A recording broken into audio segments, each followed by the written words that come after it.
அற்புத கீர்த்தி வேண்டின் ஆனந்த வாழ்க்கை வேண்டின் நற்பொருள் குவிதல் வேண்டின் நலமெல்லாம் பெருக வேண்டின் கற்பக மூர்த்தி தெய்வ களஞ்சியம் இருக்க சென்று பொற்பதம் பணிந்து பாரினில் பொய்யில்லை கண்ட உண்மை.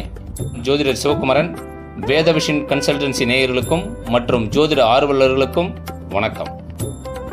மார்ச் 29, 2025 அன்னைக்கு நடந்த சனி பயிற்சியில் தற்போது நம்ம ரிஷப ராசியினுடைய சனி பயிற்சி பலன்களை பார்க்கலாம்.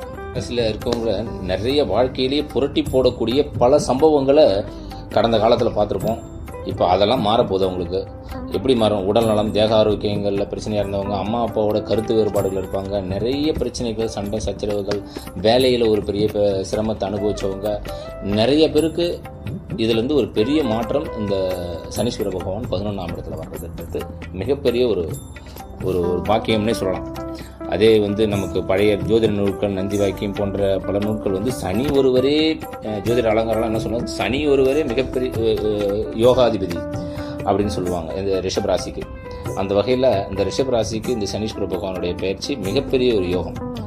அதை ஜோதிட அலங்கார நூல்களும் சொல்லுது. தத்தமது ஓரைக்கும் லக்னம் தனக்கும் தனாதிபதி வரையாமலும் சுத்தமுடு 6, 8, 12 சூழாமல் நேராமலும் ஒத்த 11 தருமாதி உதய குருவான மேவிலும் வைத்த 11 தனில் வெகுவேறு குலாவினும் மகராச தன யோஜனமும். 11ஆம் இடத்துல இருக்கிறது மிகப்பெரிய யோகம்.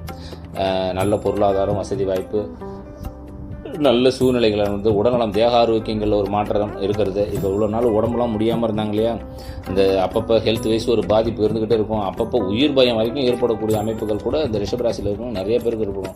அப்பப்போ சைனஸ் பிரச்சனை, உடம்பு முடியல, ஹாஸ்பிட்டல் கையமாகவே நிறைய பேர் இருந்திருப்பாங்க. அவங்களுக்கெல்லாம் இந்த பெரிய ஒரு மாற்றம் என்பது இப்போ இந்த சனியினுடைய பயிற்சி 11ஆம் இடத்துல வர்றது மிகப்பெரிய யோகம் அப்படின்னு சொல்லுவாங்க. உங்களுக்கு இப்போது இந்த வெளிநாட்டில் வேலை செய்கிறவங்களுக்குலாம் நல்ல ஒரு மாற்றம் இருக்கும். இந்த பிஆர் கிடைக்கணும் அதுக்காக முயற்சி பண்ணுறவங்களுக்குலாம் நல்லாயிருக்கும். இந்த தூர பயணம் போகிறவங்களுக்குலாம் நல்ல ஒரு பயணம் முன்னேற்றம் என்பதெல்லாம் நல்லாயிருக்கும். நம்ம நினச்சி பார்த்தக்கூடிய மாற்றங்கள், நம்ம எண்ணத்துக்கு ஏற்ப நிறைய பிரச்சனைகள்லாம், தடைகள்லாம் கடந்திருப்போம்ல, இனிமேல் அதெல்லாம் நல்லா ஆகிறதுக்கான ஒரு சூழ்நிலைன்றது இருக்குது. பிஸ்னஸில், தொழிலெலாம் நிறைய பிரச்சனை இருந்திருக்கும். இவ்வளோ நாள் வேலை, ஒரு 5 வேலை 10 வேலை எனக்கு வந்தது, ஆனால் எந்த வேலையும் என்னால் செய்ய முடியல அப்படின்லாம் சொல்லியிருப்பாங்க நிறைய பேர். ஒரு சில பேருக்கு அவ்வளோ வேலை இருக்கும்.